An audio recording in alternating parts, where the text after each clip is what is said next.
Hey everybody, this is Alessio Summerfield of Metal Gear Mondays coming at you before the episode. Whoa, please don't hit that 15 seconds ahead button. Essentially, what I'm trying to say right now is that I wish we could patch podcasts like we can patch video games. We kind of can, but not really. So what I'm going to say is you're going to hear a lot of gibberish and nonsense about some like Forever and Astronaut Patreon or I don't know what, because this is forever ago. What you need to go to is patreon.com/Metal Gear Mondays or Facebook or SoundCloud Metal Gear Mondays, Twitter at Metal Gear Monday for the real deal and all the latest news. Thanks. Enjoy the episode. Before Spec Ops The Line, Hotline Miami, and Braid, there was Metal Gear Solid 2.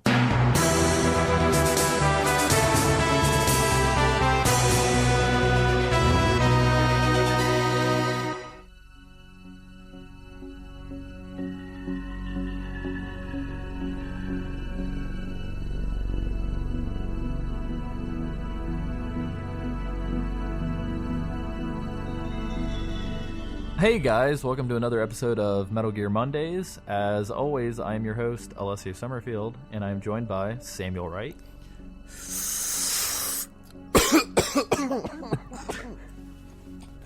Isaac Lim.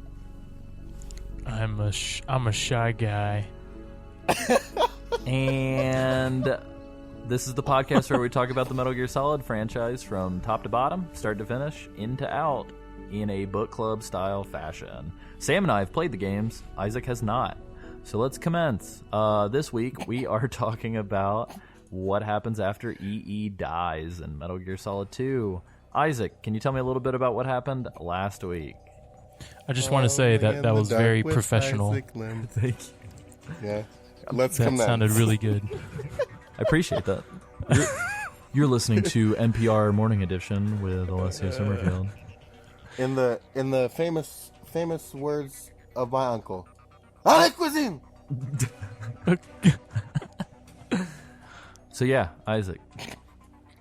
Who Wants to Be a Millionaire countdown? Insert here. Cute. Cue it. Okay. Anyway, so we find out that Emma dies. And that's all you really need to know. All right. And Quick and to the point. nice.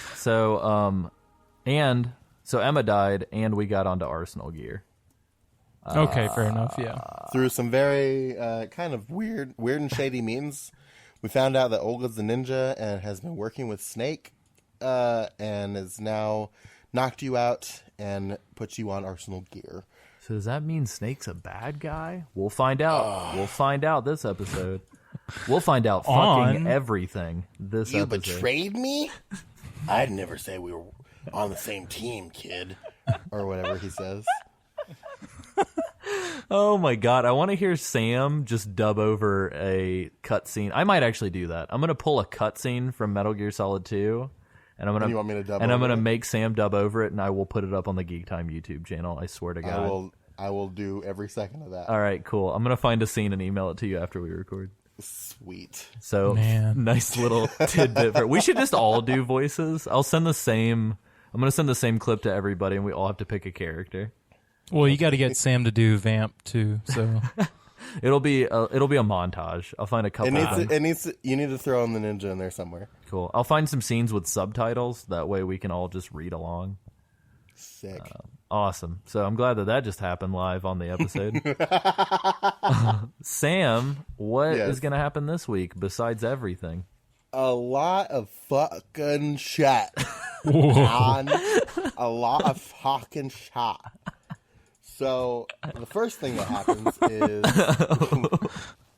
God damn it. The first thing that happens... control yourself. I can't. I'm high. Sorry, Sam's not actually high. You'll find No, out I'm not. what he's talking about on the next listener Yes. response. Stay tuned. Thanks, Nick.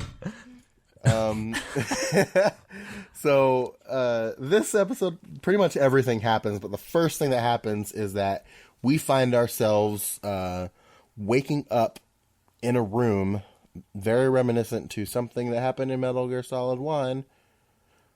We are in a torture rack. And we're butt-ass naked. Butt-ass naked. And at the very least in Metal Gear Solid 1, Snake had pants on. No, Raiden's Not butt here. ass naked. He's got that birthday suit though. So Solidus is in the room with Ocelot, and he's pacing back and forth talking about how Solidus knows Raiden and calls him Jack the Ripper, And calls him his son. his son, and proceeds to torture him. So more button mashing wonderfulness. It's not as...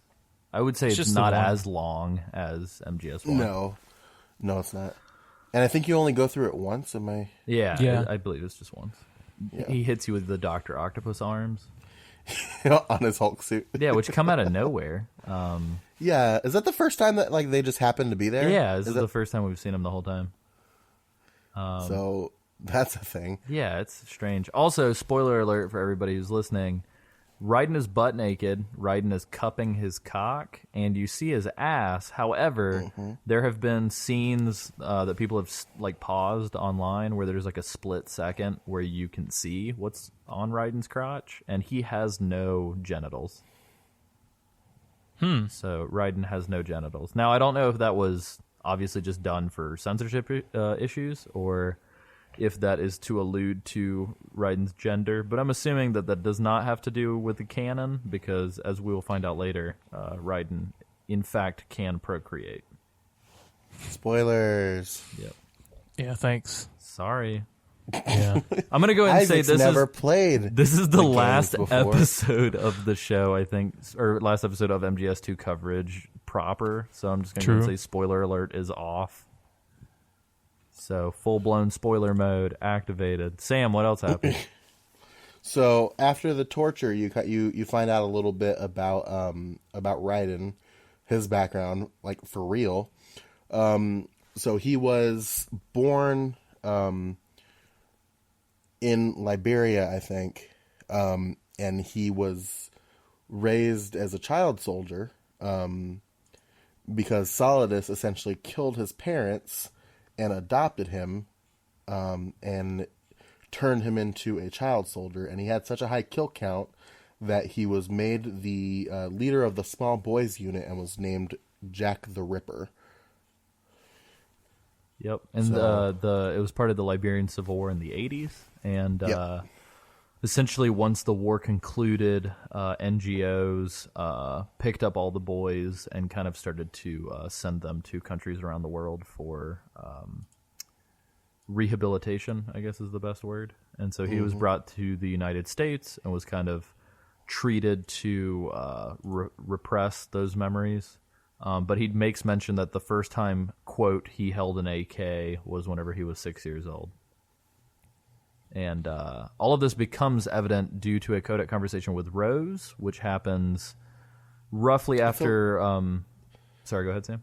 It's a little bit later. Yeah. Well, it's still in the torture room. Essentially, Olga enters the room after Solidus and Ocelot talk. Who Ocelot, the arm is still Yeah, it affecting freaks him. out. Yeah, the arm freaks out, and he's like, "Oh, I wonder if he could be here." And at this point, we all know that he is Solid Snake. Yep. He makes mention that Solidus looks like a spitting image, like Big Boss, and Solidus laughs and goes, "Oh, I guess I've got the kid to thank for that." Which, fuck yeah, you do. You attacked us with an airplane. Like, shut up. And then they leave, and then Olga comes in and says, "Hey, I'm here to let you go. Let's talk over nano communication so they can't hear us." And Jack is like, "I don't understand. Like, you're working for them. Why? I thought you were working with Snake." And she was like, "No, I'm working for the Patriots. My entire goal has been to assist you this whole time." And he was like, "Does Snake know that?" And she was like, "Well, I didn't even come to terms with Snake until recently because Yeah, like shortly before Emma died, she found out the truth about Snake. yeah, and that Snake had actually rescued Olga and the Gurlukovich's men from the tanker." Yeah. Which I don't know how Way the back fuck. when. Yeah, I don't know how he had time to save other people, but He's Solid Snake, God damn it. Yeah. that's true. Yeah, this episode's just gonna solidify, ho pun intended, that Solid Snake is a complete fucking badass. He saved them in a stomach. Yeah, exactly. Sorry. Kind of like I'm those so sorry. cigarettes. Yeah, like those cigarettes he snuck in his stomach. Your niece is hot. Anyway, so Snake rescued Olga and her men, and then Olga actually tells you that the whole reason why she's here is to play advisor to Jack because the Patriots actually have her child. And essentially, the child's life depends on Raiden succeeding his mission. Which is fucking twisted. Yeah. But all right, so why would they take her child? Oh, so she mentions it. So she said that after the tanker incident, her and the rest of the men couldn't find work. So she said that they joined up with an illegal Russian organization, and that's where Raiden says, "The Russian mob." And Olga's like, well, essentially yes, but she said that she came to find out that they were actually like a subservient group to the Patriots. And so the Patriots ended up kind of employing her and her men, and shortly thereafter she gave birth. And when she came to, her child was gone. And the Patriots were like, "We have your child." Right. Have your child better go be a ninja. Yeah. So I don't know why leverage. they picked her. Yeah. Yeah. I guess it could have been anybody, but they picked her because Metal Gear Solid is like Star Wars and everybody fucking knows everybody. But yeah, which I will say, to the detriment of Metal Gear Solid, it's actually very disappointing how insular it all is, because like straight up everybody knows everybody or is related to everybody, and it's like kind of even people who you wouldn't think are. Yeah, by the end of this whole nightmare that is Metal Gear Mondays, we're gonna piece together a family tree that will link everybody to everybody. A family tree of bullshit. But yeah, so that being said, she's like, "Oh, it's all part of the S3 plan," and Jack's like, "What the fuck is that?" And she's like, "You'll know soon enough." And for some reason, she decides to punch you in the stomach before she... To make it look real. Yeah, quote unquote, before she unshackles you. And then once we're unshackled, we find a little box that we hope is going to be our gear, but turns out that it's cold medicine. Yep. Because Raiden is going to get real cold and start to sneeze. Mm-hmm. And that's going to be very bad here very soon. We have to, doesn't she tell us that Snake has his gear? Oh, yeah, and to go meet him in the hangar. Yeah. Oh. In the rectum. Yeah, she says hangar, but it's totally a tunnel. Yeah, it's a tunnel. And then on top of that, we totally skimmed over this. So Rose calls you just before your shackles come off. Mm-hmm. And this is going to sound really weird, and it might be just kind of due to the fact that I had been drinking whenever I got to this point or what, but I actually got like kind of choked up a little bit by the voice acting between the two of them whenever they... No one can take him on. No. Take him down. Not that part. Me. But the part where they're just talking about like his fucked up past, and like she's just talking about how horrible it is and crying and stuff. Like, yeah. I thought the voice actors did really well, like with the material. With that particular part, that was the one time I didn't want to like murder Rose. Yeah. I love you the way you are now. You have to believe me. True. And it was actually just kind of upsetting in general. But yeah, and then you're unshackled, Raiden's off the fucking chain, and yeah. Did you lean back in the torture rack? I did not. Do you remember what happens when you do? Don't you just look at the lights? What happens? No, God no. So when you lean back, Raiden puts his hands up onto the torture rack like he's being chained up again. Oh yeah. But he's not covering himself. Oh, and there's the soda can. Yeah, and this like straw poking out of a soda can covers his junk from like a distant perspective. I forgot about that. Yeah, they do like an Austin Powers bit with it because like Olga's head covers it up too. Mm-hmm. It's pretty good. Except for apparently they missed a frame. It's like Home Improvement. Wilson, except for his mouth. Other neighbor, except for penis. Insert penor. Heidi ho there, little Tim.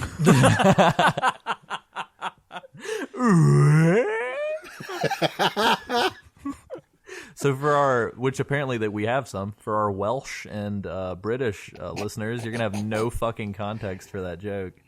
Yeah, I don't know. If you guys know what Home Improvement is, please let us know. I feel like a lot of our American listeners may have no context for that joke. That's true.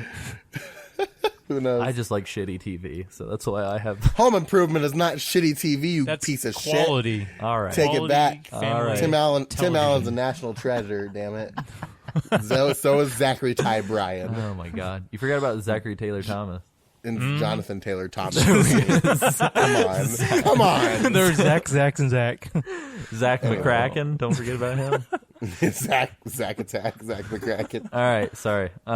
We got off the rails man. a little bit. Wow. So, before I let y'all cut loose real quick, I just want to make sure we mention this. As soon as you access the terminal and you get your radar and you go outside, we get a phone call from a certain Colonel Campbell, who starts to let slip that he's kind of a fucking lunatic. And he's Kind of. Yeah, he's like, hey, you don't have any of your gear, blah, blah, blah. Same old colonel. He's just going to repeat the same shit we've already heard. But then he responds towards the end with, because Raiden's like, what the fuck is really going on here? And the colonel is like, No more questions. We have Rosemary. Yeah, we have Rosemary. He's like, you need to play your role.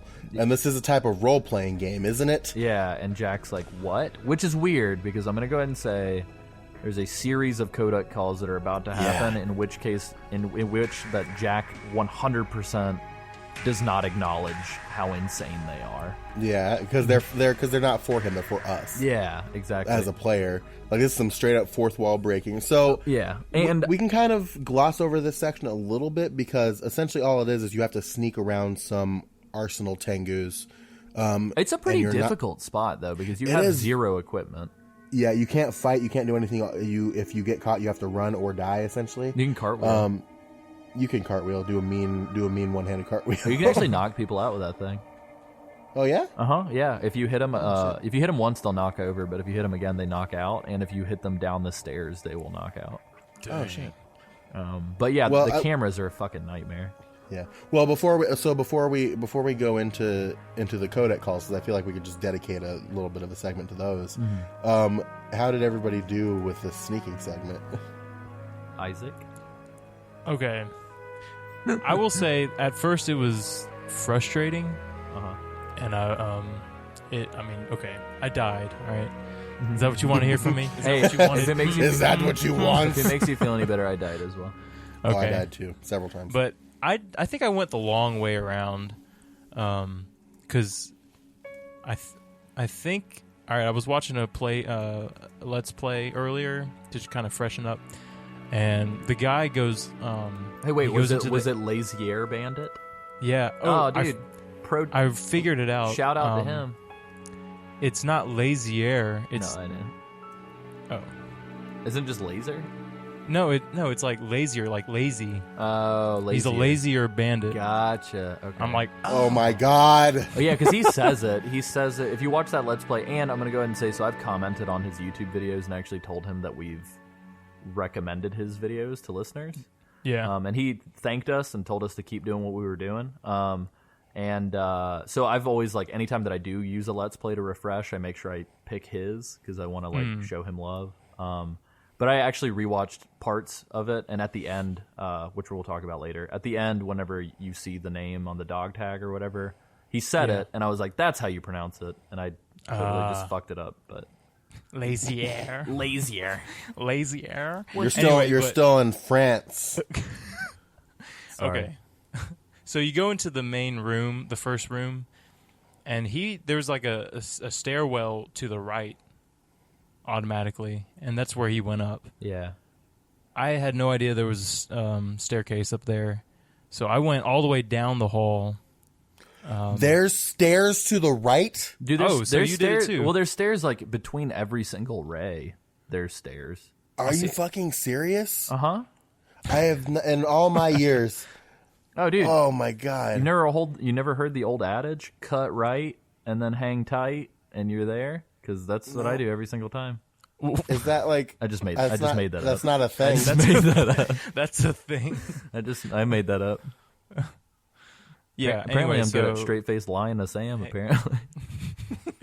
I think it's just blown his mind right now. It's just all this years. I'm just gonna like peace out for the rest of the episode and think about this, and you guys can just talk about Metal Gear Solid. Anyway, but I thoroughly enjoyed this segment actually. After I got through it, I was like, oh, that was really fun. So I think the interesting thing is that it almost kind of boils down the gameplay to its core. yeah. In like a lot of Definitely. ways. And it feels like the older, almost like the MSX games a little bit, because it's just like you don't have any gadgets. Like you're just trying to get point A to point B. Right.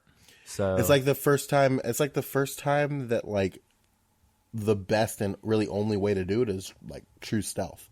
yeah, it's also the only time in the whole game where it doesn't hold your hand. Yeah. That is, yeah. Also, did you guys fuck around long enough to accidentally get sick? God, no. Nope. That happened to me, like, it wasn't this playthrough, but it happened to me, like, a couple playthroughs ago.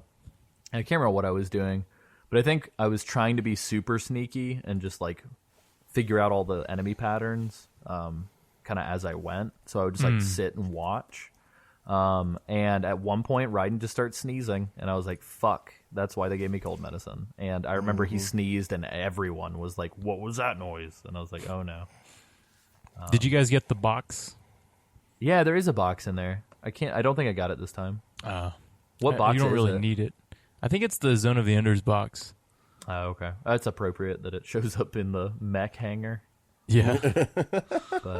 But yeah, so peppered all throughout this entire sequence, and the first one I believe is mandatory, but from the first one until the one right before we meet Snake, there's a shit ton of optional codec calls. And they like happen in such frequency. Oh, it's insane. Like, oh my god, it's just you might as well just answer them at that point, because otherwise they're just never going to stop. Oh, it's so good. And like, I don't know, we'll get to it, I guess, but I just want to allude to it a little bit. So first and foremost, for everybody who's listening, just know that like, so this episode we're wrapping up the story, but the next episode is dedicated to theories and deep diving into like what it all means and all of that kind of stuff. So if you're tuning into this episode and you're hoping that we're going to sit down and talk about it and like explain the madness, we're not going to do that this episode, because we want to just like paint you a picture of like, this is how the game ends, and kind of leave it for you guys to kind of interpret until we decide to. And likewise too, we want all of the listeners and even ourselves to research fan theories and stuff like that before the next recording.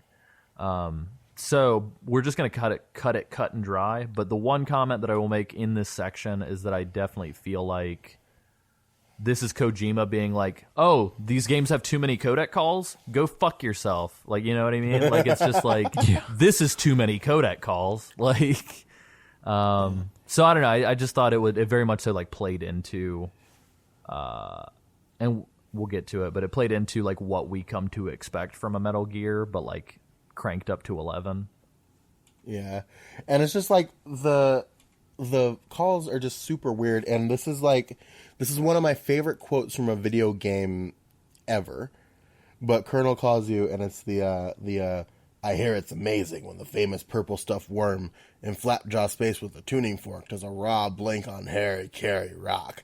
I need scissors. 61. Did you hear that one, Isaac? I don't think I got that one. Dude, that one's Oh like my God. iconic. Like, That's Really? Yeah. My favorite is like the last part of that. Whenever he says "I need scissors 61," it's like a triage of like 3 different voices of his that are all offset. Ugh. Oh, yeah, it's so good. It's terrifying, and it's really good.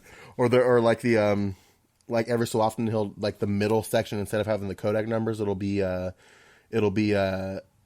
clip from the original Metal Gear, and it's just him going, infiltrate the enemy fortress, outer heaven, Oh yeah. destroy the final weapon, Metal Gear. And it's My favorite one, which actually comes back in MGS4 in like a cameo, is him talking about Raiden. I was driving home from work one day, and I looked up into the sky, and like, dude, it was so good. And he's like, and then the glow of the orb that it was like, I can't remember what it was. It was like there was an orb in the northeast. I think it was like, hold on, And he goes- I'm gonna. And he goes, and when I came to, I was home. I was home. It was like something happened to me last Thursday while I was driving home. At a couple of miles to go, I looked up and saw a glowing orange object in the sky. To the east, it was moving very irregularly. Suddenly, there was intense light all around me, and when I came to, I was home. what do you think happened to me? And then Raiden goes, huh? And he goes, fine, forget it. I love it. I just want to call somebody and just tell them that one day. Just like, Oh, that'd be freaky. what do you man. think happened to me? Huh? Never mind. And then just hang up. There's a bunch of good ones. One of my favorite ones was when he was just like rapidly reading off the Japanese train stations. Oh yeah, that one was nuts. Yeah. Yeah. Also, I can't remember. we've seen more. I can't remember at which point in the codec conversations it starts to happen, but you start to notice that his skin becomes transparent. Every so often, it'll like flash and it'll see a skeleton. He like glitches out. Yeah, like you can see what's underneath, which is You see like horrifying. a skeleton and. I used to think. So essentially, the whole point of this is to get from the torture room to this like tunnel. And I used to think that it only happened in the tunnel, but apparently, if you're in either section long enough, and you don't answer a codec call, the radar will be replaced with like random videos of Konami. So Konami, being the very masculine Japanese company that it is, used to have a group of Japanese female models called Konami Eyes, and they are actually the models that you see in all of the posters in all the games up until 3, I think. But Konami Eyes models in videos start appearing where your radar should. And like one of them's really creepy and is just like one of the models sleeping on like a sunbathing chair. Yeah, that was really weird. Yeah, and then there's one later on, I think, of another girl who's just like sitting and staring into the camera, which is really weird.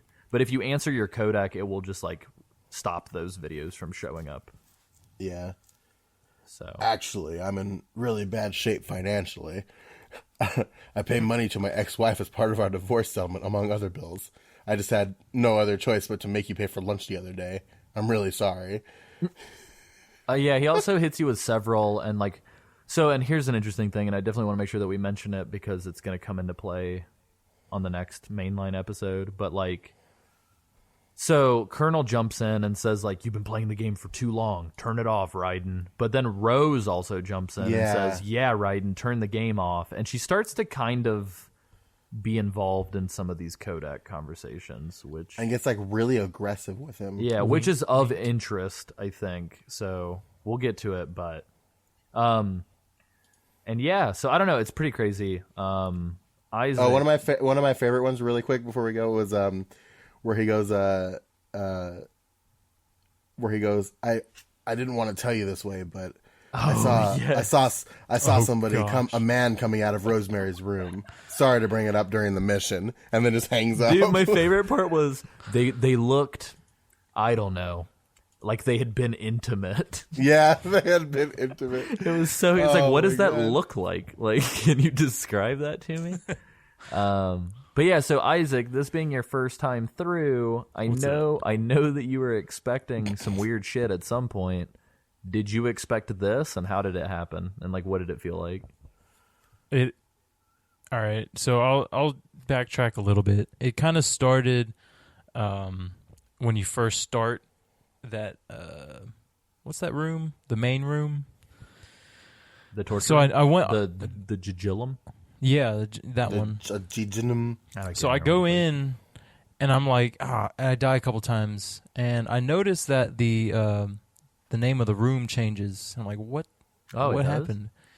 Yeah, like if you go in and out or something, it'll change its name to I don't know the names of them. Ascending colon and like rectum. Oh no, because rectum is the room in which the crazy Tengu fight happens. Oh yeah, it does kind of look like a butthole, doesn't it?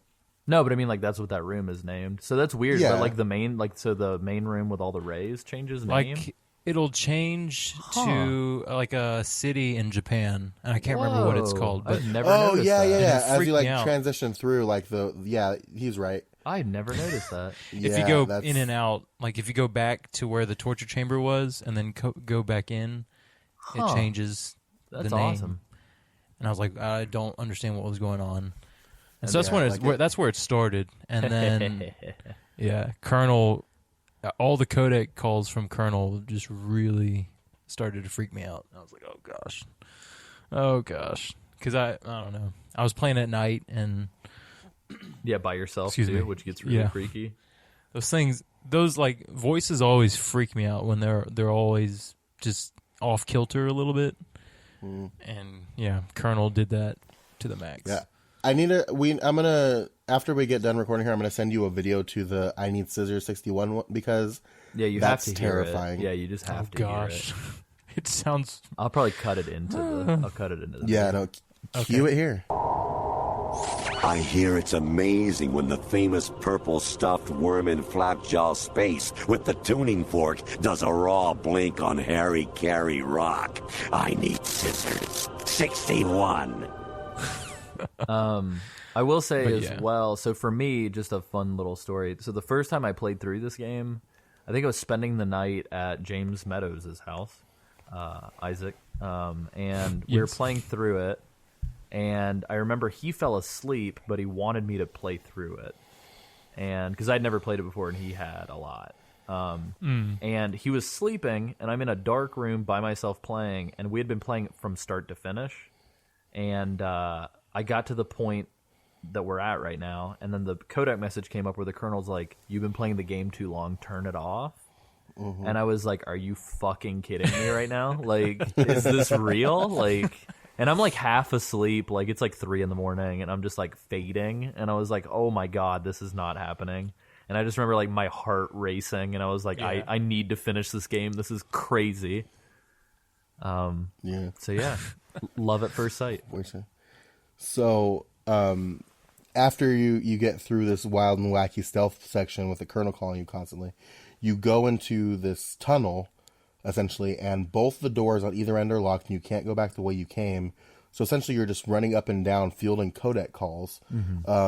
And whenever I was younger, I never really understood what exactly I was waiting for. And essentially, you just have to field codec calls until Rose calls you. And this is some important plot stuff going on right now when Rose calls you. Isaac, do you remember what the reveal was Oh about yeah, Rose? Yeah, I spoiled it earlier. Rose. What? I accidentally spoiled it earlier. Did you really? Yeah. I was talking about Is man this- parts. Oh yeah. Oh, gotcha. Well, I will spoil it fully. We find out that Rose has a little baby bump growing. Well, and I will ask you guys this. Did you believe her, though? Because when she tells you the whole Not- thing, it's normal. But as soon as she says, Yeah, I'm like, she carrying starts- your child, it goes really distorted. Yeah, so she was like, "I'm pregnant," like straight up, like Hal Yeah. from Space Odyssey is like, "With your baby." Yeah, it's like And then Hal there's- dying. Like, Yeah. So I don't know if I believed her at the time. Spoilers, it's true. well, counter spoilers. I'm gonna make a hard argument that it actually is not. Have you played? don't think No, so. I know, but so we'll get to it. Maybe- but Metal okay, Gear so Solid maybe- 2 was not made with a sequel in mind. That's very true. Okay. So anyway, whatever. So that's kind of a crazy reveal there. But like, what does she reveal before that happens? I'm trying to remember. Oh yeah, wow, the crazy thing. Isaac, do you remember? Yeah. Do you remember the even crazier thing? Because like them being pregnant makes sense because they've been dating for 2 years. But what's the other crazy thing?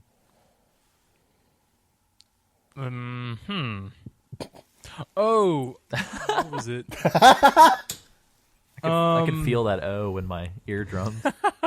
Was it a little too loud there? It's like Just deep down, it's just right. deep down in those eardrums. In your inner ear? Oh yeah, in my jigilum. Jesus Christ! Felt that all the way down. Now in I'm my trying to rectum. remember. Shoot. Sam, do It you was wanna- like she was Do- faking it or something. I I don't know. close. Well, Go ahead. Close. essentially, so she was hired by she's an agent of the Patriots, and she Yes. was sent to pretty much keep tabs on Raiden. But she claimed that she wound up falling in love with him. Oh. Yeah. And that's why she was on this mission. Mm-hmm. Because she was in on it. Yeah, that's right. Also, I just came to a realization. So, I don't think it ever happens ever again in the game. all mention of the Lale Lule Lo just like never happens again. Well, the Colonel does in his crazy codec calls. Oh, that's true. But it's lolly lule lo, Yeah. lolly lule lo. But like It's other really than that, it just like never happens again, which I thought was pretty weird. yeah, like everybody's suddenly saying the Patriots. Yeah. And it's like, what a twist. Yep. But yeah, so you just hang out in this airy tunnel, butt ass naked, fielding calls. So after you get that call from Rose, a cutscene happens. Oh yeah, And who's there? my but baby with the Mr. fat booty. That fat booty My booties. and his cute little flippies. Yeah, and we've got a nice listener response talking about Snake's fat booty, which I'm Yeah, happy Snake's- came back. Like I was so happy to read that. But Snake's actually wearing his legit gear with his long ass bandana. Oh yeah, which will which- come up in a second. Well, Yeah. dude, yeah. So good, dude. Probably my favorite moment in Metal Gear history. Like, So he gives Raiden his gear, and then he gives him a sword, which becomes important to Raiden's character development. Funnily enough, the high frequency blade, yep. which has two modes: lethal and what the fuck is it called? What is the non-lethal one called? Non-lethal. Is it just non-lethal? I thought it was. I don't- thought, I think it's- stun. I think it's stun. stun. Yeah. But you can flip the Whatever. blade over, and yeah, we get control of the ninja blade for the first time since VR missions. Which is rad. It's actually surprisingly intuitive. Yeah, it's not like Metal Gear Rising level of control, but it Yeah, but works it's- really well. Yeah. So you essentially do a little bit of tutorial training with the blade, and then A little bit. That is a long. well, ass yeah, bit. they make you do it for a long time. Did anybody hit don't- Snake? Oh God, I remember Yeah. doing it when I was younger, but I didn't do it this time because fuck that. Did you Too hit Snake? scared. Isaac? I did. What happened? He started shooting at me. So there's two tricks real quick. So you can hit him with the stun version and knock him out and take his dog tags, which is amazing. Oh, wow. Which is the only way to get that dog tag.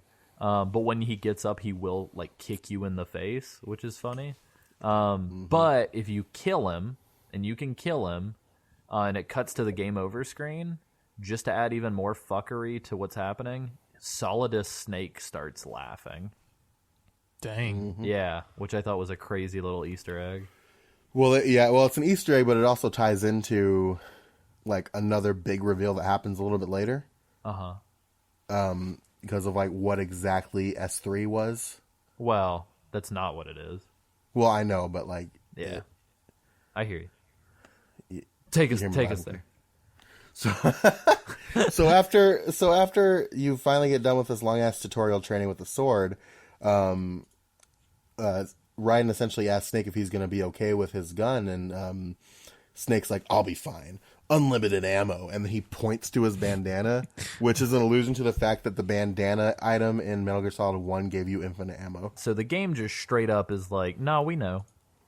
It's so good. Like the first time I heard that, I fucking like died laughing. It was so Yeah. good. I cracked a smile. Oh, we forgot. You also get. I mean, we're naked, right?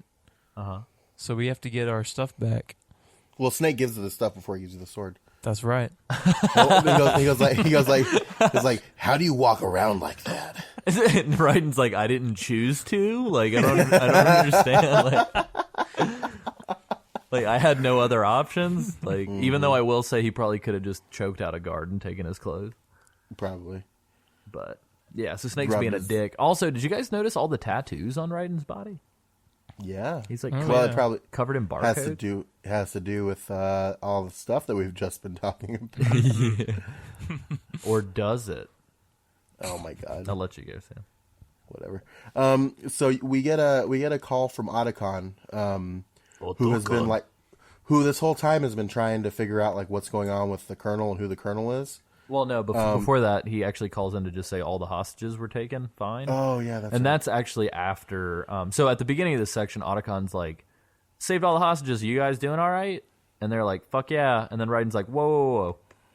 And this is so weird how he chooses to say it, which tells me that he canonically did not hear the crazy shit that we heard. But Yeah. but he says the Colonel's last transmission was a little weird. Yeah. So that means like he's alluding to like we have Rosemary yeah. and not all the insanity. So, but yeah, he's like, it was a little weird. Could you just? He's like, I've never actually met the Colonel in person. And Otacon's Yeah. like, okay, well, I'll look into this Colonel, which is weird to me that they don't ask Colonel Campbell ? Like everybody knows him, but they're just like, oh, it could be any Colonel. Yeah. So Otacon looks into it and gets back to you, and Colonel is broadcasting from inside of Arsenal gear. And it turns out that this whole time the Colonel has been an AI that has been created from GW, and is essentially created by Raiden's expectations of what the mission should be, which is really weird. But him acting all strange like that is a signifier that the virus is actually starting to affect GW. So, And then right after that, so you go through this, right, like, so between the two Otacon calls, you go through this kind of hallway shooting gallery with Snake, which fucking sucks if you're trying to not kill people. Yeah. Like, literally your only option is, like, the stun blade or your M9. But the M4 sure does riddle people full of holes real fast. So you just kind of breeze through this section, but then you get to this huge circular room right after the second Otacon call, and you fight off a shit ton of Arsenal Tengus. And Isaac, can you tell us about your experience? Because there's a weird thing that happens in the middle of this. did you emit or continent? There's a real meme worthy port thing that happens in this. I'm trying to remember what I did, because when it popped up, I was like, "Wait, what is going on here?" It says fission mailed, Yeah, I saw that, which is and amazing. That makes sense because you on one of your past podcast titles, you called it "Fish and Mailed" or something like that. That's I was awesome. like, what is that? So now I understand. Mission failed, but flip the letters. And Yeah. like the options instead of quit or continue are continent and emit. Yeah. So can't remember essentially, what you I have a did. screen that looks exactly like the game over screen, except in the picture where you normally show a picture of Raiden at his death, is the game, and you're still playing the game. It's just you've got this fucked up screen. And you're in What's like happening? the top left. Which little- sucks when you're on a tiny TV. Oh.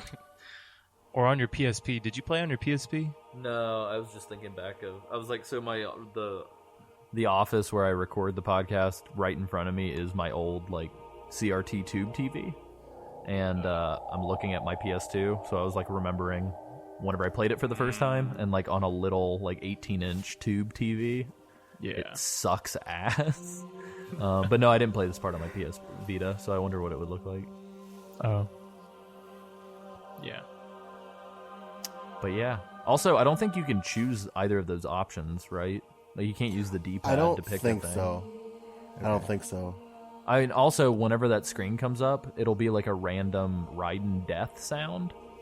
So it'll randomly be like, ah! Or it'll be like the weird, like, fall into the water and drown sound. Like that. Yeah. Ah! Yeah, it's pretty good.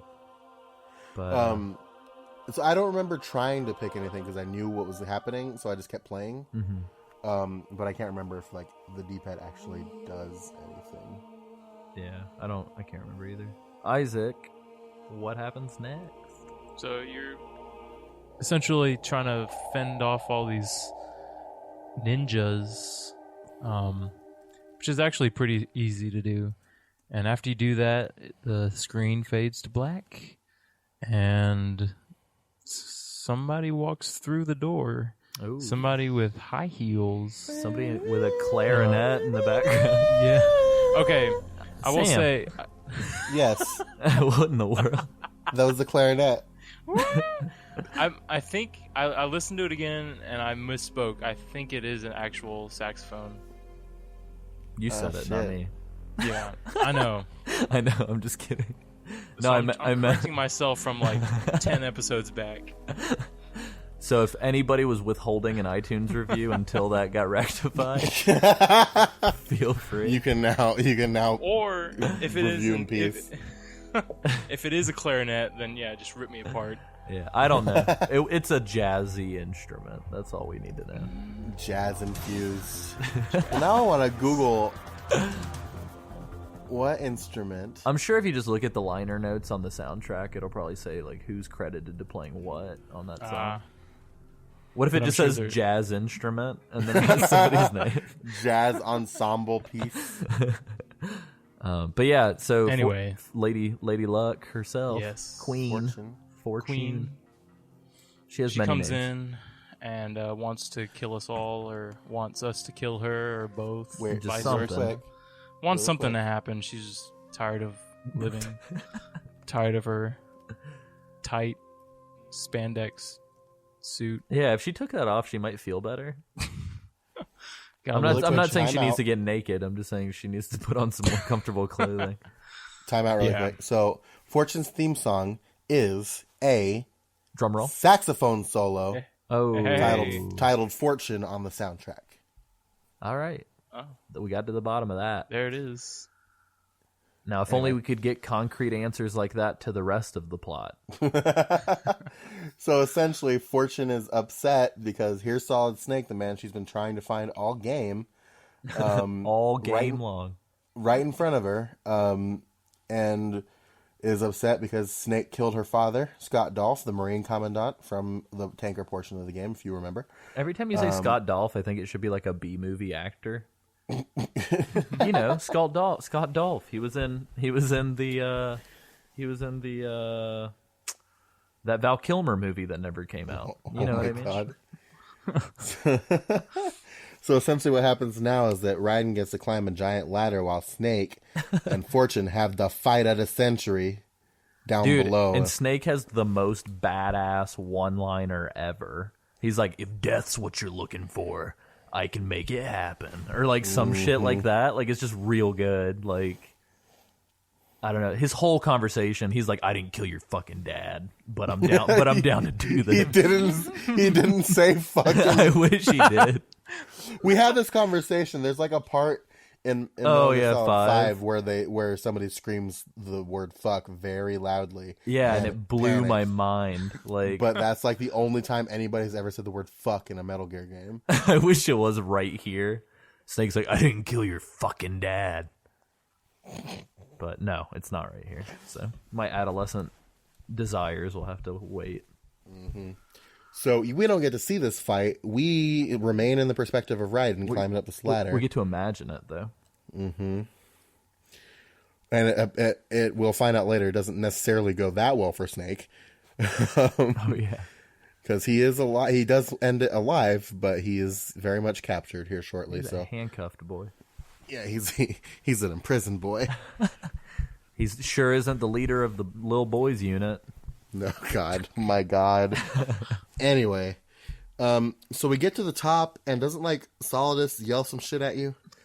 Yeah, I mean, just the like same old shit. So I will say, Jesus. you know, just the same old Solidus nonsense. It's like a sitcom. But the oh, you know that guy. But no, so so I don't know where this ladder went to, because where we go just has no in or out, or like does not exist in time or space. Like, you're randomly on this like hologram platform in the middle of a thunderstorm for some reason. Like, I think what they would have you believe is that you're on top of Arsenal gear in the middle of the water. no, I think so too. But the way that it looks, it's just like I'm in this weird nightmare dimension.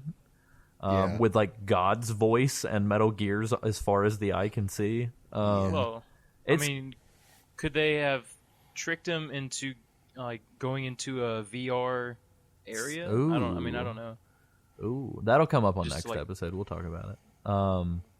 But the super interesting part about this, which may allude to what Isaac's talking about, is that the floor and the layout of this entire stage, if we remember our VR missions episode, or if you've played VR missions, you can literally go download VR missions right now from PSN. You can press play. You can go into the menu, and you can go into the photo mode, and the photo shoot mode with Naomi and oh my god, I'm completely losing her name. Mei Ling.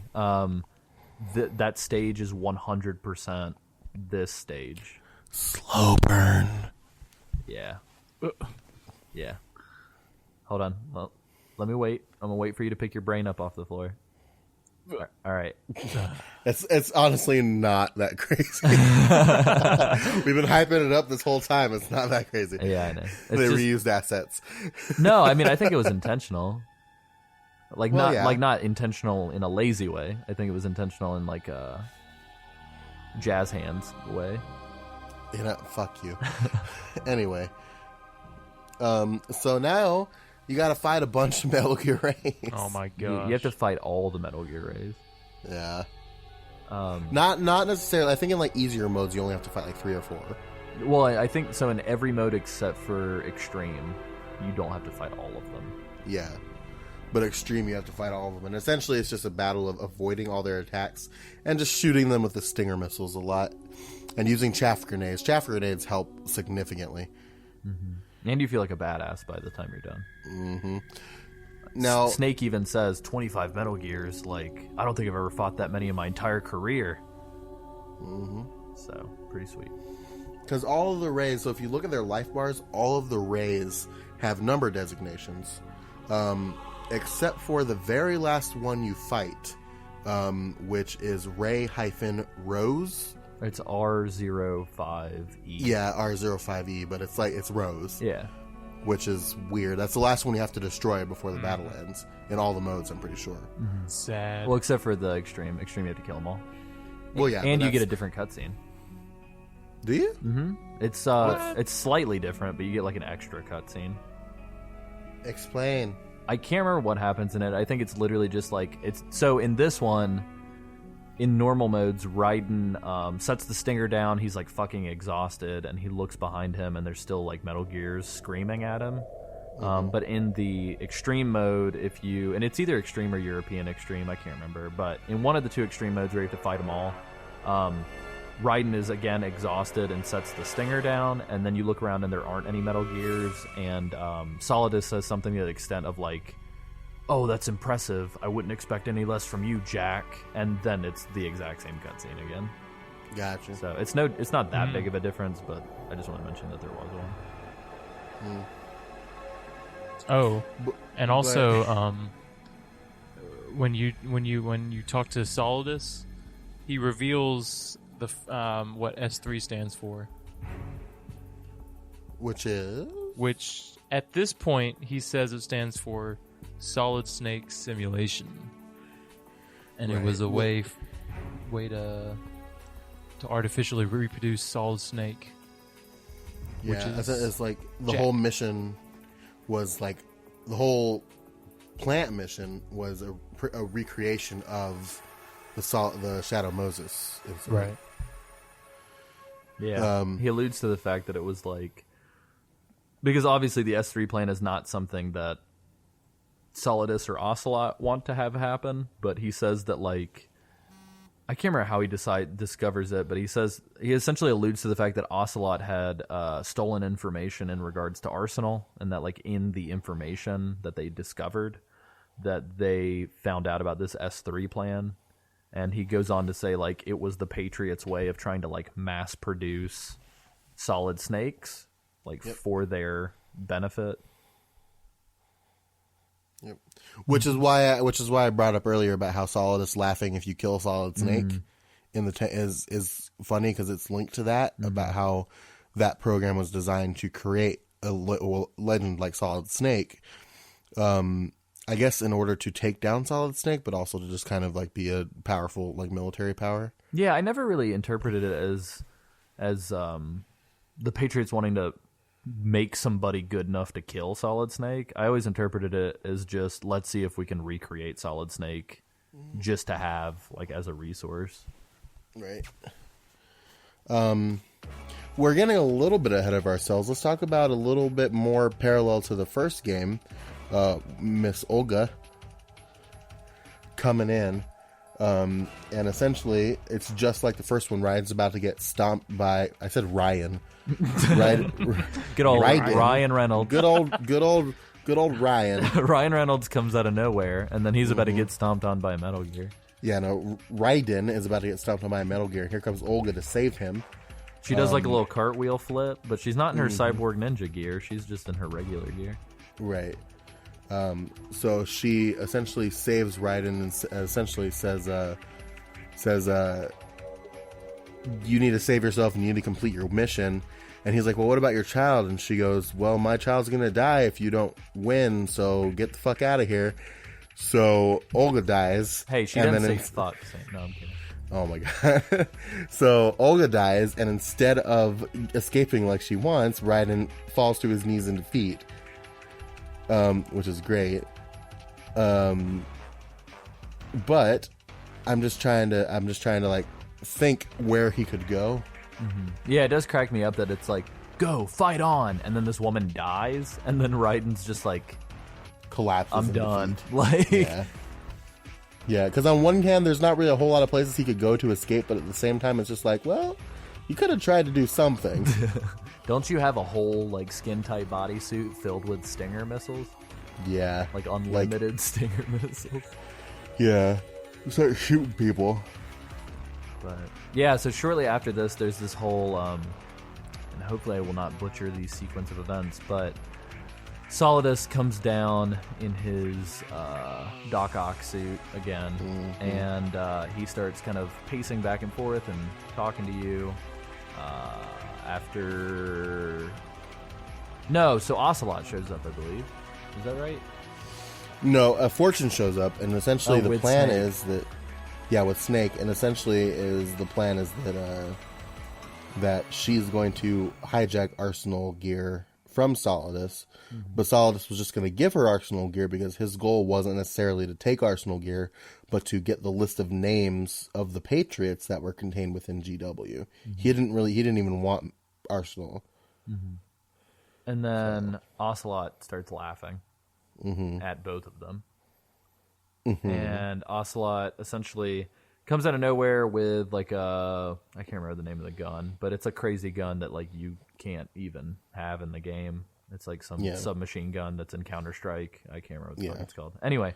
And just can like blow up Metal Gears. Yeah, for some reason. He's just like shooting Metal Gears in the face. And Fortune's like, fuck you, dude. Like, what are you talking about? And he's just like, I think she shoots at him, or maybe Solidus does. One of the two. No, Solidus shoots missiles out of his octopus arms, which is bananas. And they deflect off of Ocelot, much like they do with Fortune. And Ocelot starts laughing, and he's like, you fool, like, do you not realize, Fortune, that like you have 0 magical powers? Like, this whole time it's been me and the Patriots who've kept you alive. Essentially, she's been shielded this whole time by a Patriot developed electromagnetic field that essentially keeps her vulnerable or invulnerable. Yeah, and I'm not trying to poke holes or anything, but I'm just gonna go say, if she wanted to die that bad, like, did she not try just like cutting her wrists? Like, I'm sure that it wouldn't have deflected that. Probably not. But anyway, so Ocelot turns it off and then just fucking shoots her in the heart. And then he's like, oh wait, I forgot, you're a dumbass and your heart's on the wrong side or something. No, I think he literally says, I can't put the bitch down or something crazy. Yeah, no, he says something like that. Yeah, he's like, why can't you just die like a dog or something? And she, in her like dying moment, like says or does something. I think does she kill one of the Metal Gears, or she does something crazy? She deflects. Ocelot fires a bunch of missiles at her. She deflects them. Oh, yeah, without the EMP. Yeah, so it's just like, maybe she does have some luck. Yeah, but we'll never know because she's dead. She is Lady Luck. Yeah. That does sound like Solidus would have said something like that. But yeah, and so she dies, and then Solidus and Ocelot get into it, and Ocelot's like, you're a fucking pawn too, and we used you, and I got what I needed, and he just like fucking hops in his Metal Gear and like dips. And Ocelot reveals that he was working with the Patriots. Is there anything that I'm missing before we get Well, nailed to crosses yeah. by people. Ocelot straight up turns into liquid. Oh, that's right. Yeah. I That's forgot a pretty about that. big one. No, yeah. I for some reason in my head I was just imagining him as liquid this entire time, Oh, and I just didn't specify. Yeah. So I'm sorry. his arm breaks through and he turns into liquid. Liquid Ocelot And has somehow been controlling Ocelot via his arm. the entire time. Yeah. Crazy stuff. Which essentially it's Liquid stops Ocelot from killing everybody. And then Arsenal crashes into Federal. No, Into Manhattan. no. Liquid escapes with Metal Gear, and Snake fucking dives into the water after him. Oh yeah. Fortune's dead. Olga's handcuffs. dead. Yeah, in handcuffs. No, Fortune's he breaks dead. his handcuffs. Oh yeah, because he's a badass. He goes crazy and just busts through. Yeah. And he's then like, starts "Liquid!" sprinting. And then Liquid So turns Fortune's around. dead. Liquid turns around and says, "Snake, you coming too?" I'm like, "Whoa." I was like, "Oh, brothers." They love So, each other. so Hold on, Fortune's hold on, dead. Sam. Cue Wayne's Brothers intro music here. Oh, Jesus Christ. We're brothers, we're happy and we're singing and we're colored. Give me a high five. I forgot to mention that I actually used to watch a lot of that show whenever I was a kid. Anyway, He's one of them is unrelated. This can be deleted scenes. One of them's in New Girl. oh really? I didn't know that. He was in the pilot episode, and then he was replaced, but I don't think he committed to the show, and then he came back like halfway through season 3 and became a regular character again. Huh. And he is great. Oh, that's awesome. I need to check it out. Back to your regularly scheduled programming. But so Olga's dead, Fortune's dead. Snake and Liquid are off doing their dance. They're swimming They're swimming in the water with their and flippies. and their little God damn it. And then Solidus and Raiden are still on Arsenal gear, and it crashes into Federal Hall in Manhattan. Yeah, in like the center of Manhattan. So just to give you an idea for how big this fucking thing is that it was able to go from the coast to the center of Manhattan. Also, there's some cut content here. So essentially we go from being on Arsenal to being on top of the Federal building, like immediately. However, the original build of the game before the events of September 11th actually had footage of Arsenal crashing through New York, and they cut it out because of how soon after 9/11 the game released. So yeah, there would have been a cutscene to show you how they got to the Federal building, but instead it's like, oh no, we're coming up on land, and then it's like cut to black, and it's like, whoa, and then it's like on top of the Federal building. It was like some whoa. I don't know why they couldn't have just shown like a wide shot of it crashing or something. I don't know, but I guess they just opted to not fuck with that and just release it as is. So we find out here that S3 does not stand for Solid Snake Simulation. It stands for, and then the AI tells us, the kernel AI tells us that it stands for Selection for Societal Sanity, which is essentially a program designed to control human consciousness. And Raiden was selected because he obeyed orders and would follow through with the mission no matter what. And it was essentially just to test their ability to manipulate the will of the people. Yeah, it was more of a test for the AI and less of a test for Raiden. Yeah. Oh, and I And forget that Raiden is also referred to, or they call him Zero as well, right? At some point. Raiden? I don't think so. Because they say he was named after Raiden, like the Zero fighters or some shit. Well, he was named. They called him his Raiden. Is a code name for one of the bombs, one of the planes that dropped the bomb on Hiroshima. Oh, gotcha. And then the other one was named the one that dropped a bomb on Nagasaki, I want to say. Okay. I could be very wrong about that. We'd have to. Yeah, because I always thought consult that. Yeah, I think Raiden is like, because there's a shmup, like a shoot 'em up arcade cabinet called Raiden, and I'm pretty sure it's just like a Japanese fighter jet or fighter plane. But I don't know. For some reason, every time I think of Raiden and Jack, I think of the word zero. And I know that zero plays into Metal Gear as a whole later, but I just wasn't sure if there was like a correlation or if I just imagined that. And I could be wrong about that whole bomb dropping thing, but we could probably consult our podcast political expert, Our historical advisor. that we totally actually legit have Yeah, now. next episode. Like, not even kidding. Like, yeah, the side op that we record after this, we will talk all about that. Straight up. But we also find out here, not earlier, but we found out here that Solidus killed Raiden's parents. Oh yeah, that's right. And raised him like a child soldier. And then you essentially have to fight Solidus in a little sword fight, which Kung is Fu ninja battle. which is an awesome battle. And I think you have like one final codec call between you and then the AI kernel, and then what we're not entirely sure is actually Rose or not. Yeah, because they speak in like plurality. Like Rose and the Colonel speak as if they are one. Yeah. Yeah. Essentially it's they're talking about how like Rex and Ray were code names used by the US Armed Forces to refer to Japanese warplanes, and then Raiden comes from a Japanese Navy interceptor, and then the Japanese fighter code names was Jack. And essentially just means it's just like you were weapons used to be thrown away, and a weapon has no right to think for itself, so fulfill your purpose and defeat Solidus. Yeah. And then you proceed to fulfill your purpose and defeat Solidus. And then you proceed to just do the thing that you're told to do. Mm-hmm. Because meta. Yeah. And we'll talk about it. Yeah. But he tries to Later. resist somewhat. The only way to win is to not play the game. That is literally it's almost like Dark Souls, where every time you play it and you beat it, it's like new cycle completed, and it just always new games forever. Like the only way to break the cycle is to just not play the game. And we'll talk about that more next main episode, but You're doing the thing that you said you weren't going to do. I know. Stop. I just wanted to talk about it for a second.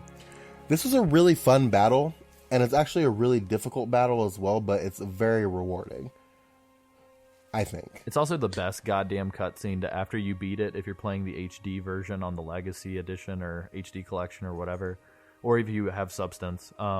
After you beat it, you can recast the characters in the cutscenes. Oh my This one's so good to make it be Raiden versus Rose. Because it's Isn't there amazing. Isn't there a trophy for casting specific people in this cutscene? There's a trophy to cast that one. Okay. So, but yeah, it's fucking hilarious. Like, you just do it to watch it, like, or get it on YouTube. I'll put it in the show notes. It's really good. But yeah, it's just like super. So like you fight him, and when he has his like Doc Ock tentacles, and then eventually he gets frustrated and sheds his Doc Ock tentacles, and then starts leaving fire trails in his wake when he like glides around the roof, and it's just like, what the fuck is happening? When he skates at you. Yeah, yeah. Best use of skates in this game since Fat Man. Yeah.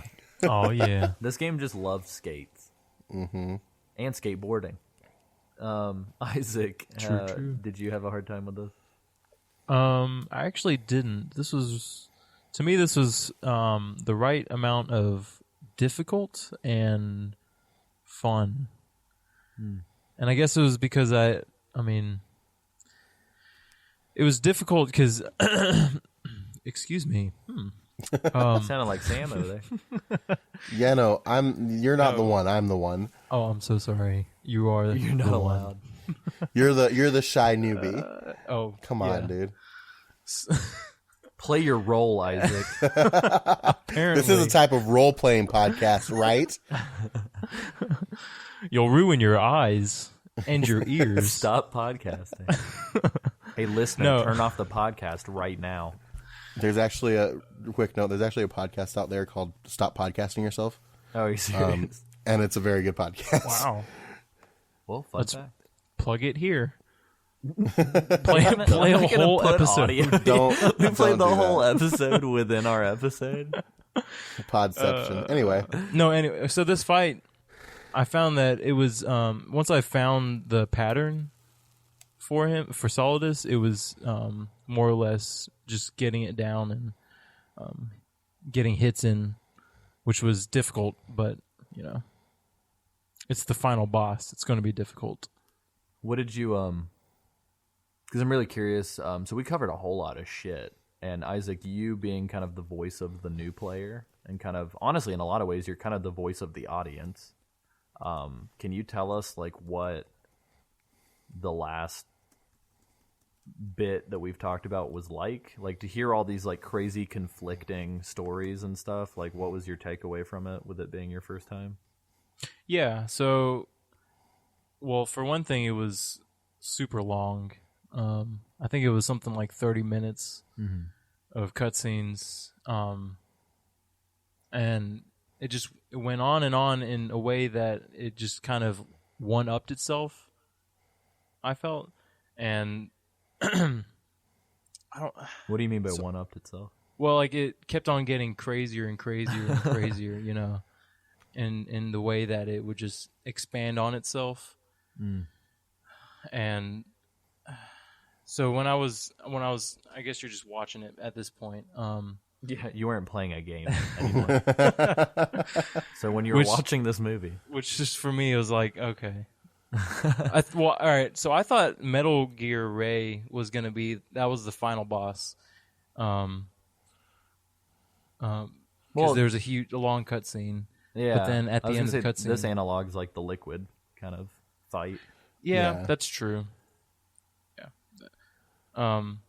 So I kind of plugged into the whole, or went into the whole believability of it, because they go into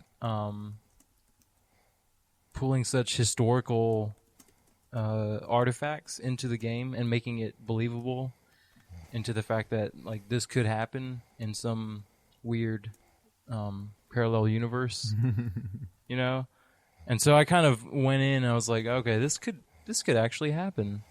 I mean, maybe not like the fire skates, but you mean like, so when you say this could actually happen, do you mean like the whole like censorship, information control stuff? Yeah. And to a certain degree, I do, not to get into conspiracies, but to a certain degree, I do kind of believe in that, like the government is doing that sort of thing. Yeah. Well, and I think just to kind of tie it into like current events and stuff, like, so I don't know. I very much so thought, so there was like a conflict. I can't remember how far back it was. I know I was still in college, so I think it was like 2010, 2011, maybe 2012. But there was a conflict between Georgia and Russia where some crazy shit had happened and people got killed in Georgia, and they claimed it was Russian soldiers, and so Georgia was retaliating on the Russians or vice versa. Anyway, it got muddy.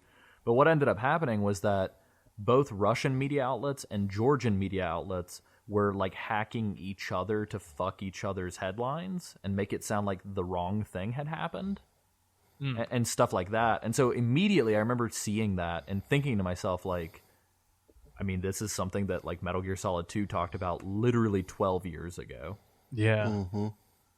And like, to me, that's, I mean, we're going to go into it next episode, but to me, like, that's the most important takeaway from this game, is like that Hideo Kojima went from like crazy kind of pseudo, and it's still like pseudoscience, like pseudo political, but like I feel like more so than any of the other games, like MGS2, instead of like commenting on shit that has already happened, it really kind of carved out a niche by being like, this is what might happen, and it's terrifying. And I think I have a different perspective because you guys played it before, like the internet was really a big part of the world. Yeah, and it was so it was like right after Y2K this whole thing happened. Yeah. So what was you guys' perspective on all these kind of crazy things unfolding? Did you guys think it was just totally fictitious, or had you all heard about all these things in current events when you were like 10? I knew about Y2K because I remembered the whole make sure your computer's off before this time on December 31st, 1999. But like a lot of the themes that they were talking about and stuff just kind of seemed ridiculous at the time. Just because it's a video game, this is ridiculous. But then like you look back at it and you're like, a lot of this stuff is like way more true than it actually seems like it should be. Especially with things like the Patriot Act, because if you think about it, like, so there's no way that the writing team for this game could have predicted 9/11. Yeah. And like literally this game is a terror attack on New York. And then on top of that, like things like information control and stuff like that, like that became an issue because of the Patriot Act and because of like even with the whole thing that happened with the NSA and like Xbox Connect and Skype and all that shit, like this idea that people are monitoring information like was all a direct descendant of the sort of political intrigue that happened after 9/11. Yeah. So it's crazy that not only were they like, Y2K literally just happened, let's put this game out, but then they follow it up with, holy shit, we just released like the same month that 9/11 happened.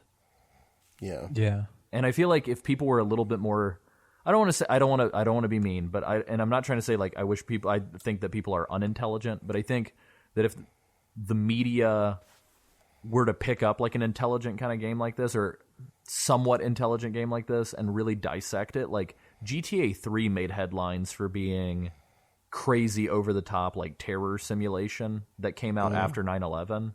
But I really feel like that if the not gaming media, but if mainstream media would have paid attention to something like Metal Gear Solid 2, and I know that it did make some headlines, but I think that it really could have been something that the news would have been like, holy shit, like PS2 game touches on like repercussions of post 9/11, like before it even happened. You know what I mean? So I don't know. It's just the whole thing's crazy, and I think as like a document, Metal Gear Solid 2 is really interesting to look at, especially. And Isaac and Sam, you guys are both talking about historical stuff. I found it really intriguing as a game made about America from a Japanese perspective and talking about all those historical things. Like, so seeing this and like even the whole thing about nuclear stuff. So obviously there's like a thin line that links like Kojima's distaste for nuclear weapons and like what happened in Japan. Yeah. But like it's just interesting to me to see this kind of game from a Japanese perspective as opposed to like the traditional kind of American spy thriller perspective. Yeah. But it's just this is for another time. We could spend a whole podcast talking about this shit, and we will. But let's continue for the sake of time here. So what happens next, Sam? So what happens next? So Solidus is dead, and Raiden is standing in the street, and then people start walking around minding their own business as if a giant robot did not just crash into Federal Hall and a weird-looking man in a skull suit with a sword and broken handcuffs, is not just standing there. Where there's like 3 cops walking towards the Federal building. And like, well, yeah, but it's just like, it's like nobody's making a big deal, and it's like, and it's just strange, like nobody's making a big deal out of it, and then like out of nowhere Snake shows up. Well, as a game that prides itself with being intentional and literally just spent the whole last 30 minutes telling us about how it had set everything up intentionally. Yeah. Do you think that it's unintentional, that everybody's moving in a very blurry way and that no one is noticing? No, I think it's completely intentional. And I've always thought it was completely intentional. I just think it's just so strange. Yeah. And it's just like, and then Snake just shows up out of nowhere, and it's kind of like, what exactly is happening right now? Yeah. Well, and it's funny too because Raiden's just like, now what?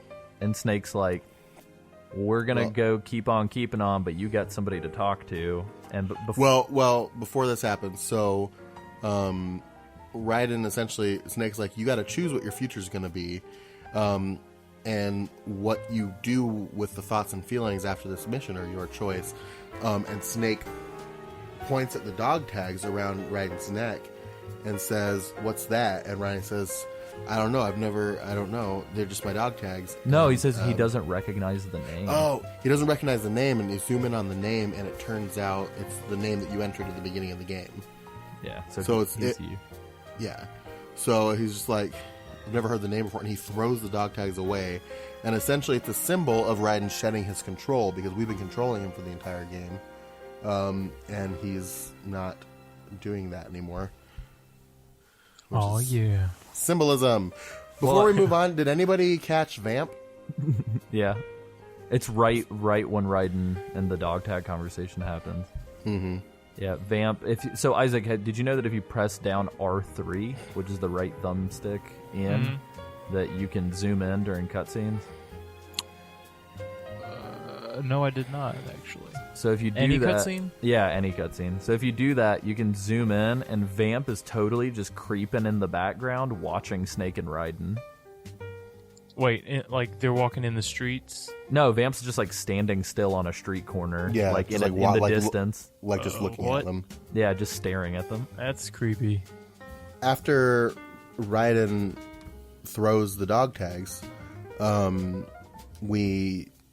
Snake's like, we're going to go find Olga's child, meaning me and Otacon, and we still have that disc that has the Patriots' names on it, so we're going to keep this. And Raiden's like, I'm going to go with you. And Snake's like, no, you've got something else to take care of. And you turn around and there's Rose just standing in the middle of the street. And then they have a conversation, and Rose is going to find out who Raiden is together between the two of them. And suddenly, Raiden's not mad at Rose anymore. And we find out that today's the day that they met each other. And hooray, biggest games mystery has been solved. Fucking kill me now, please. Yeah. It does. It's just like full motion video out of nowhere. Yeah. But, which I think is weird, so Snake's like, yo, talk to your biddy. And Rose and Raiden start talking. Talk to the old lady. Yeah, and so Rose and Raiden start talking, and much as Sam alluded to. But what's weird to me is then they cut into the little full motion video of them talking about their future and blah, blah, blah. And then the credits roll. But then, like, after the credits, it's the same kind of footage from when Jack and Rose were talking.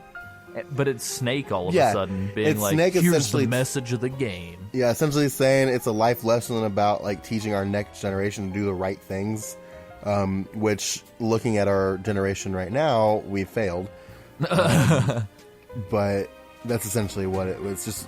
That's what it boils down to, is essentially choose your own path and teach our next generations about the right, like what the right thing is and how to be good people, essentially. And it's playing with like this whole like, God, just fuck me with a smooth jazz music bullshit, because I'm so done. So that's it, and then the credits roll, and that's all there is, right, Isaac? That's all there is. There's nothing that gets talked about after the credits roll. Oh.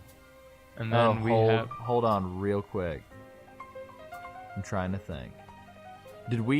Before we dive into the crazy fuck bomb, Sam, did we talk about Snake finding out where the Patriots were? I know we vaguely said that they were like, me and Otacon are going to go after the Patriots, but did we say how they figured it out? I don't think so. So essentially, Snake pulls out an optical disc, and Raiden's like, "Isn't that the virus? I thought it was taken away from me by Ocelot." And Snake's like, "No, we actually gave you a fucked up shitty copy or whatever." And they're like, "We kept the original because the virus code actually points out, like, because it wasn't really a virus, right? Like, all it did was eliminate all trace of the Patriots from Arsenal.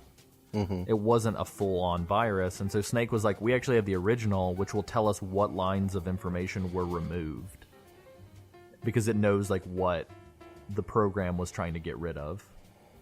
And so he was like, with this disc, like, we know where the Patriots are for sure.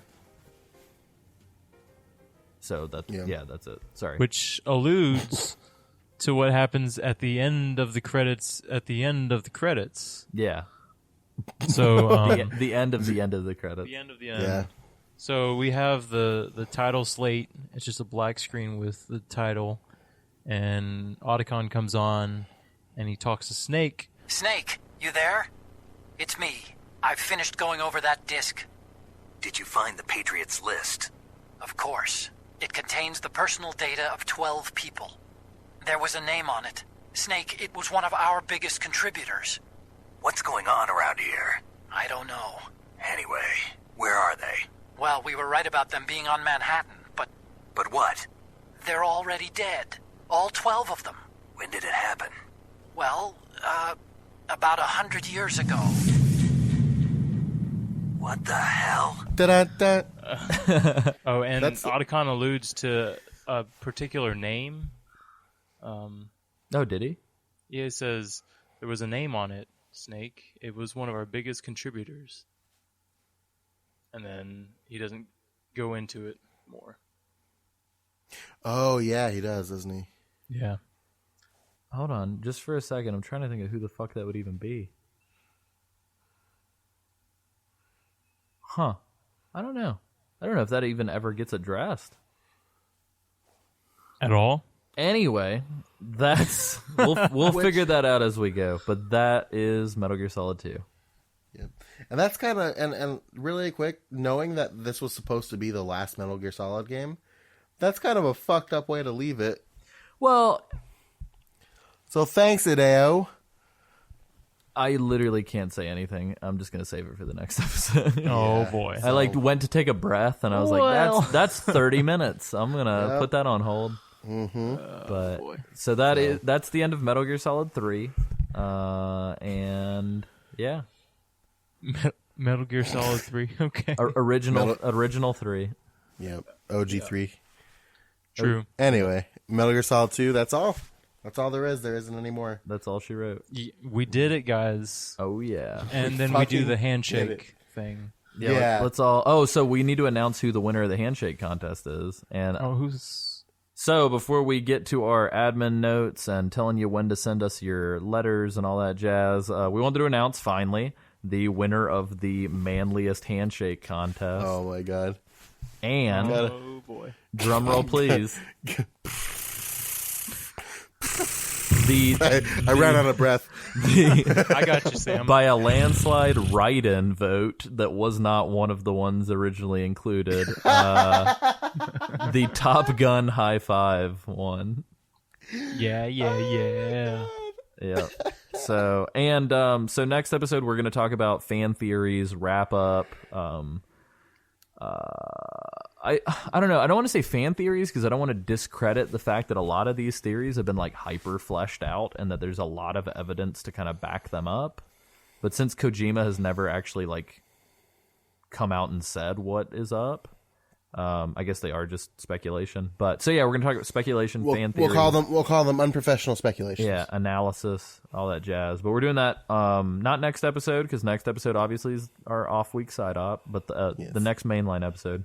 But if you have any final thoughts on Metal Gear Solid 2, or if you have any, I would strongly suggest I'm going to include in the show notes some of the fan theories that we're going to be talking about. And I know me, Isaac, and Sam are going to take the time to look around the internet to get our own ideas before we talk. But we would love to hear you guys' analysis, your speculation, your theories. Send us links of ones that you like, whatever. Just go ahead and get all that stuff in. You have until January the 28th.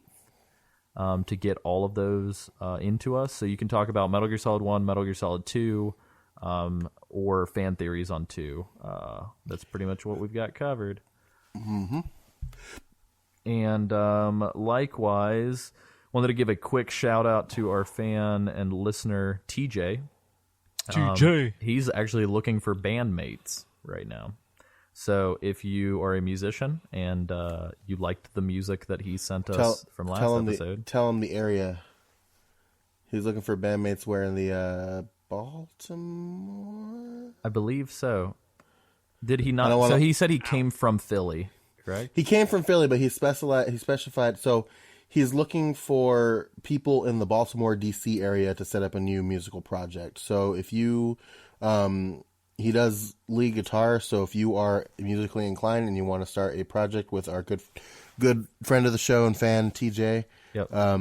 give him a shout on our Metal Gear Mondays page, facebook.com/Metal Gear Mondays. Yeah, and hopefully TJ will actually be a guest on our Metal Gear Solid 3 season. So yes, we've reached out. We're going to be reaching out to people here within the next couple of days. So if you guys have any requests for Metal Gear related guests, we're going to be reaching out to some folks from other podcasts and folks from other websites and stuff like that. So if you guys have a request, let us know and we'll try and get in touch with them. Our kind of the next content after the wrap up is we're going to be talking VR missions from MGS2, just kind of the extras from this Substance version. Even if we don't get around to playing all of them, I know that me, Sam, and Isaac are at least going to like YouTube them and check out like the skateboarding mini games and the VR missions. And so there's a whole Snake Tales section of this game where every single time there was mention of like Snake doing something at the big shell, you can actually play that stuff. Yeah, and it gets really weird at the end. Like it doesn't follow the same timeline at all, even though it seems like it might. Yeah, and it also doesn't have cutscenes. It just has like text interludes, which is kind of half-assed, but yeah. So we'll cover all that content. We're going to be doing the wrap-up episode, VR missions, Snake Tales, and that'll be it. We'll put the pin on that, and then after that, we're going to be covering Metal Gear Acid 1 and 2. Even though the second game came out right after MGS3 or right before MGS3, we're going to go ahead and cover 1 and 2 in 2 episodes, and they'll be micro episodes, but we're going to be doing like a response to those as well. So if you have any thoughts on Metal Gear Acid 1 and 2, definitely send those in, and then we'll kind of announce the rest as we get closer to it. Sam, where can they find us on the internet? Well, the aforementioned Facebook page, facebook.com/Metal Gear Mondays is our fan page. We've had a lot of really cool interaction on that page, which we will bring up a little bit on the next episode, our site up next week. So if you want to come in, chat with us, and chat with some really cool people that also like the show and Metal Gear, definitely check that out. You can also find us, the rest of our show, and all of our other shows, including the brand new show that I have just released this past Wednesday, May We Have a Word. I'm very excited about that, so please check that out. I had Alessio on my first episode. We discussed the word begin. Hooray, cross promotion. Yay! Talked some stories about starting projects and seeing them through to the end, and sharing tales about being military brats in our youth. So definitely check that out. Also, you can find us on Facebook and Twitter, just as a network at Geek Time Pod is a link for both of those. You can also go to SoundCloud and listen to this and the rest of our shows there. SoundCloud.com/GeekTimePod. And finally, and importantly, please check us out on Patreon, patreon.com/GeekTimePod, and consider donating some dollar bills to us, so we can get better for us and for you. Sweet. Isaac, do you have anything that you wanted to talk about? You know what? I don't. But Oh, good. Thank did I God. scare you guys? Glad we got that out I of the just way. wiped my Dang it. brow. You guys, come on, guys. No, what? Tell us. Don't be afraid. Come, friend. Tell us what you want to tell. No. Actually, What the fuck is going on? I don't have any social media that anybody can really. Except for one. Do I? I do. Let me get into my official mode. You guys can shit. follow me at Oh, shit. doesn't have a twit. .com. How do you do that? .com. Doesn't have a twit.com? No, that's not how that works. Twitter.com/doesn't have a twit. There we go. At doesn't have a twit on Twitter. Yeah. At me. Come on. At me, guys. Is that what you say? I'm gonna at that dude. Just at me, guys.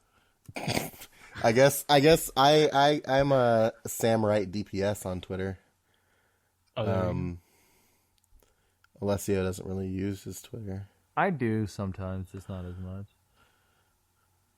Also, you really need to to follow Isaac on Twitter and convince him to actually start tweeting. Because the 5 people that follow him on Twitter. I have 5 followers?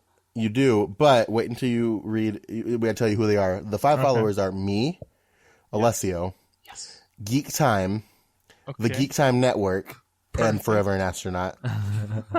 So it's all just me and Sam. Yeah. So you should definitely follow Isaac and yell at him about tweeting and be more involved in that. Yeah, I'll get on it, guys. I'll do Sam, it for you. Did you plug Aaron's new show?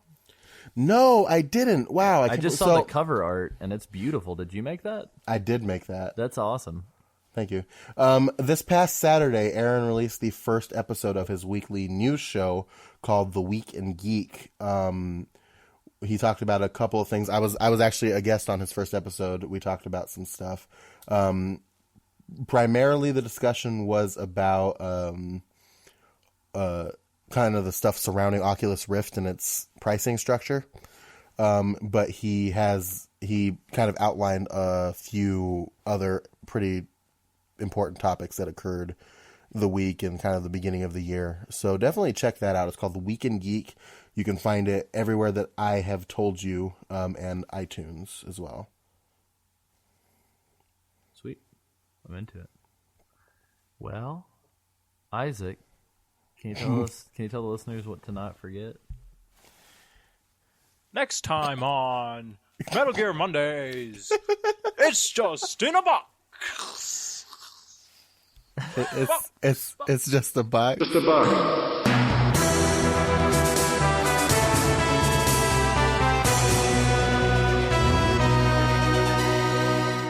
I love it. Help. Correct me, Sam. It's Please. just Please send boxes. We need your boxes. Send help and boxes. Please go to patreon.com/sendbox and donate boxes.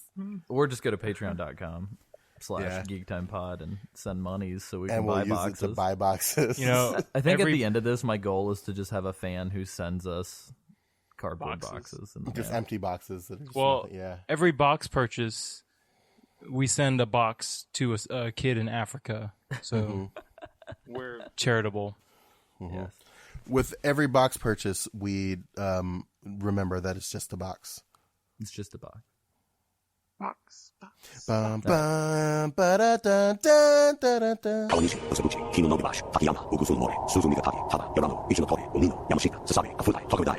Hey guys, I know that the holidays have just kind of gone, and I know that one of the popular things to get for Christmas are gift cards, because they are not personal and are easy to give. So I know that quite a few people may have gotten Amazon gift cards. If you're looking to spend that, one of the best ways to kind of help us out without having to do any extra work on your own is to go to our Amazon affiliate link and kind of help us out a little bit in that way. If you go to geekti.me, which is our main website, there's a link in the top left corner that says donate. You can find ways to donate on PayPal there, but at the very bottom of the page, you can find our Amazon Associate Program. There are links for the United States, the United Kingdom, and the Canadian store.